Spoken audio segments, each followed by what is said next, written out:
Okay, quick tour of the van. Full-size bed there. We have some USB and the front light dimmer switch here. Okay. A couple of AC outlets and then the switch to turn the inverter on remotely, which is in the back. We'll get to that in a minute.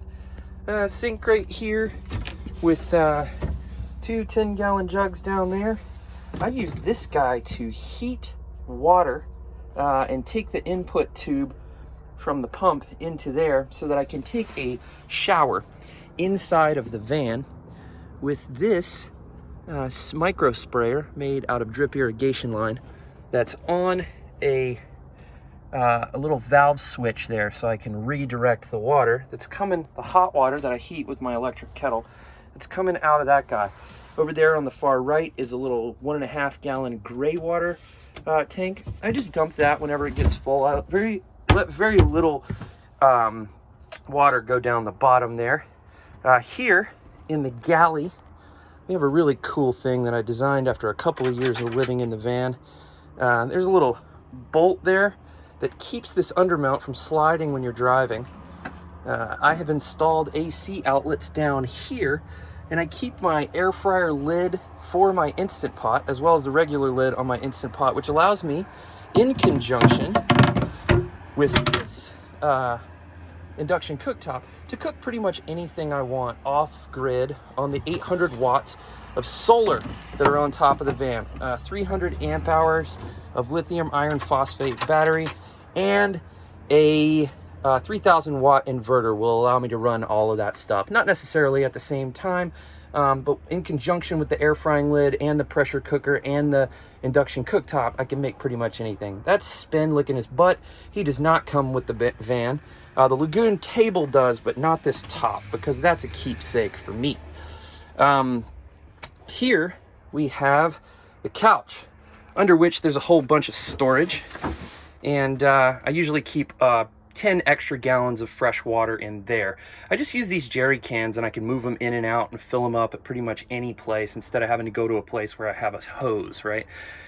In this enclosure here is an Eberspacher S-bar heater that taps into an auxiliary tap on the fuel tank, and it runs off of petrol there. Here we have the dimmer switch for the back part of the lights. Yeah, off and on, 4 LEDs there. Some more USB for when you're sitting on the couch. This is the control surface for the Eberspacher S-bar heater, which works incredibly well. I spent a night in Bismarck, North Dakota last year at negative 16 degrees Fahrenheit, and I was sitting in the van with no socks or shoes and a t-shirt. Here's where I charge my phone when I'm sleeping. If I were lucky enough to have someone else in the van, they could charge their phone right there. There's a little USB fan that can help circulate air. Of course, I have a max fan here and a little cover that'll Velcro to close that for insulation and whatnot when you need it. A couple of nice little shelves here. And then, you know, just sort of organizing in all of these cabinets. And then there's overhead storage here. When I was living in the van by myself, I actually used this for my clothes storage because it was easy access. And then I kept stuff that I used less frequently in these. Of course, this one I used as my cupboard, and then food would also live over here on the other side. This is a full size, I believe 8 or 10-inch memory foam mattress. And this is really interesting. I made this for my Mac Mini, and I put AC outlets in there as well so that I could have my desktop computer in there. And then I had just like a little portable LCD monitor that I could plug into that for computering while I was around. This is just a door to the backyard here. That's the garage up under there. We'll walk around there. You can see the outside of the van. I cut this hole in the van. There wasn't a window there originally, but now there is, and it works really well. It's like limo tinted, so you can actually hang out in there with the cover off of that and see outside, and nobody can see in, of course, unless it's dark outside and you have the lights on inside. But I have window coverings to keep privacy and keep the light in when if you're hanging out and trying to be stealth at night.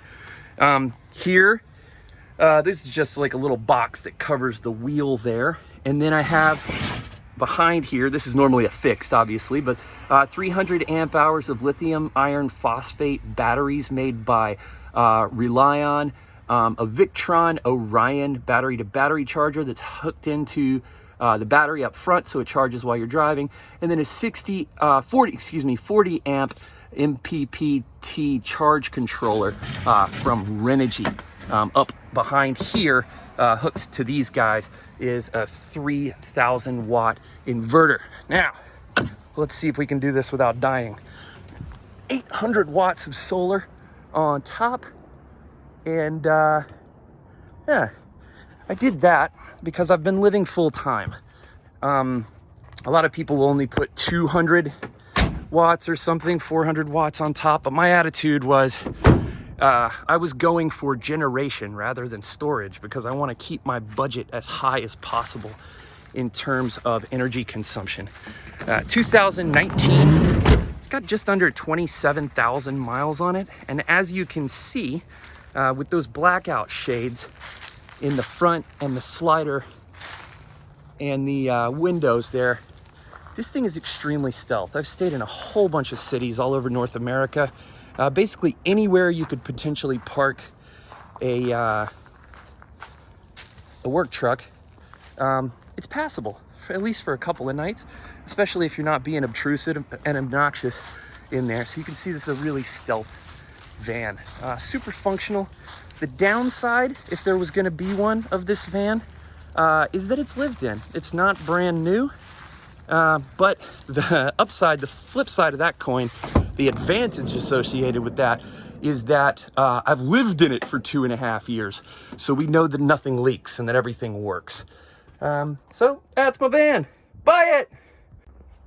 So the shower setup is a little bit hard to picture here, but there is a collapsible waterproof basin right there, and there's a zipper on that little curtain that hangs from D-rings, and that tube that comes out of the side of the faucet, I just pull that little sprayer up over, and again, I'm able to heat the water with a kettle, some of the water, and mix it together to get whatever temperature I want.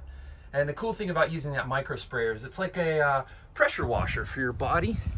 It comes out in a little fan shape, a 90-degree fan shape, and it's like a pressure washer, which means that you can pressure wash yourself. I can wash my hair and my entire body as well as I can in a conventional shower in about 3/4 gallon of water.